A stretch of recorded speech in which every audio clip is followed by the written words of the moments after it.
उत्तर प्रदेश सरकार में मंत्री दयाशंकर सिंह जी हमारे साथ मौजूद हैं। चुनाव प्रचार थम चुका है आज और उनसे जानेंगे कि पूर्वांचल की क्या स्थिति, चूंकि बलिया से विधायक भी हैं। सर, क्या लग रहा है आपको कि किस तरह से परफॉर्मेंस दे पा रही भारतीय जनता पार्टी पूर्वांचल में? देखिए, पूरब से पश्चिम, उत्तर से दक्षिण केवल भगवा भगवा ही दिख रहा है। दो इलेक्शन जो हुए 14 और 19 के, वो मोदी जी की लहर पर हुआ। इस बार तो मोदी जी की सुनामी बह रही है, इसलिए पूरे देश में 400 पार, यूपी में 80 की 80। 80 की 80 सीटें जीतने का दावा आप लोग अभी भी बरकरार है आपका? ये ये 4 तारीख के रिजल्ट को देखिएगा। 4 तारीख के बताना नहीं पड़ेगा, आप ही लोग जो है उसको फ्लश करने लगेंगे। मैंने 11 बजते बजते पूरे देश जान जाएगा कि 400 का पार और उत्तर प्रदेश 80 की 80। जो विपक्ष आरोप लगा रहा है आप लोगों के ऊपर कि संविधान खत्म कर देंगे, 400 पार का नारा इसीलिए दिया गया है, इसको किस तरह से लेते हैं आप लोग और भारतीय जनता पार्टी के लोग? आप ये बताइए, माननीय मोदी जी को इतना बहुमत है, पिछले 10 वर्षों में इतना बहुमत है कि संविधान में संशोधन हो सकता है, तो क्या संविधान में संशोधन हुआ? ये विपक्ष अपने हार के खींच को मिटाने के लिए कर रहा है। विपक्ष संविधान में संशोधन चाहता है, विपक्ष चाहता है। अभी आप देखिए, कर्नाटक में देखिए, बंगाल में देखिए कि वो आरक्षण की बात कर रहे हैं कि ओबीसी के आरक्षण में से हम काट करके हम धर्म के आधार पर मुस्लिम को आरक्षण देंगे। आपने भी देखा बंगाल में उन्होंने दिया, अभी कोर्ट ने उसको खारिज किया। ये कहते हैं कि जब मैं सत्ता में आएंगे तो हम इसको जो है संशोधन करके हम मुसलमानों के लिए अलग से आरक्षण देने की बात करेंगे। तो ये बदलना चाहते हैं। भारतीय जनता पार्टी, नरेंद्र मोदी जी को बहुमत प्राप्त है। भाई, धारा 370 समाप्त किया कि नहीं किया? बहुमत था तो किया ना। ये तो केवल अपने जनता को गुमराह करने के लिए और अपने हार के उस दिन खींच को मिटाने के लिए ये बातें सब कह रहे हैं। इसमें कोई सच्चाई नहीं है। और जब तक मोदी जी हैं, कोई माई का लाल आरक्षण को और संविधान को नहीं बदल सकता। अखिलेश यादव बड़े बयान दे रहे हैं, कह रहे हैं कि हम लोग तो 79 सीट पहले ही जीत रहे थे, एक सीट पर लड़ाई थी क्योटो, उन्होंने तंज कसा बनारस को लेकर, कहा लेकिन अब वहाँ भी हम लोग पूरी तरह से लड़ाई में हैं और जीतेंगे वहाँ की भी लड़ाई। देखिए, जीतेंगे तो एक सीट भी नहीं। लड़ाई इसलिए कर रहे हैं कि दो ही पार्टी लड़ रही है। तो भाई, भाजपा और सपा और कांग्रेस का गठबंधन, एनडीए का गठबंधन, यूपीए का गठबंधन लड़ रहा है, तो ये लड़ाई के लिए तो कह सकते हो कि हम लड़ाई में हैं, लड़ रहे हैं।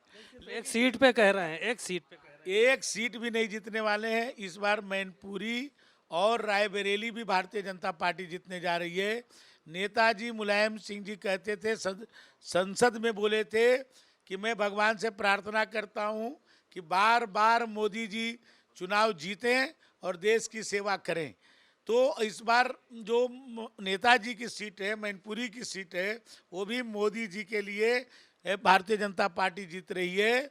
और राहुल गांधी जी अमेठी से हार करके भाग गए थे केरल, और अपनी माता जी की एकमात्र सीट, 80 में से एक सीट थी, उस पर आकर के पर्चा भर दिए हैं, वहाँ पर भी हार रहे हैं। 80 की 80 सीटें भाजपा जीतने जा रही है। ये लोग केवल अपने परिवार के लिए लड़ रहे हैं। अखिलेश जी 5 सीटें अपने परिवार को दिए हैं, एक अपने पार्टी के कार्यकर्ता को टिकट नहीं दिए। और कांग्रेस पार्टी भी केवल अपने, वो चाहती है कि उनके परिवार के, अपने राहुल गांधी जी चुनाव जीत करके जा करके लोटियन जोन में उनको रहने का वो मिल जाए। वो सरकार बनाने के लिए यदि वो लड़ते या उनको उत्तर प्रदेश की राजनीति से इतने गंभीर होते, तो जहाँ पर 80 सीटें हैं, वो क्या पर्चा दाखिल के अंतिम समय में अपने आप को निर्णय करते? जब वो केरल से भी हारने लगे, उनको ये एहसास हो गया कि केरल से भी हार रहे हैं, तो अंतिम समय में उन्होंने रायबरेली से पर्चा भर दिया। तो जो मोदी जी ने काम किया है, और उत्तर प्रदेश में तो डबल इंजन की सरकार है, मोदी जी भी हैं और जोगी जी भी हैं। जोगी जी ने जो काम किया, जो यहाँ कानून व्यवस्था स्थापित किया, यहाँ का इंफ्रास्ट्रक्चर को मजबूत किया, और गरीबों के लिए राशन से लेकर के नमक तेल चीनी तक की व्यवस्था सरकार कर रही है। बच्चे के अन्नप्राशन से लेकर बिटिया की शादी तक की सरकार चिंता कर रही है। बुजुर्गों को इलाज की चिंता सरकार कर रही है। उनके मान सम्मान और स्वाभिमान की चिंता सरकार कर रही है।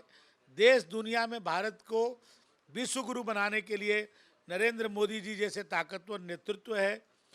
ये सब काम हो रहा है तो जनता इन लोगों को वोट क्यों देगी? इनके परिवार को बढ़ाने के लिए। इन लोगों ने काम क्या किया है? परिवार को अपने बढ़ाया है।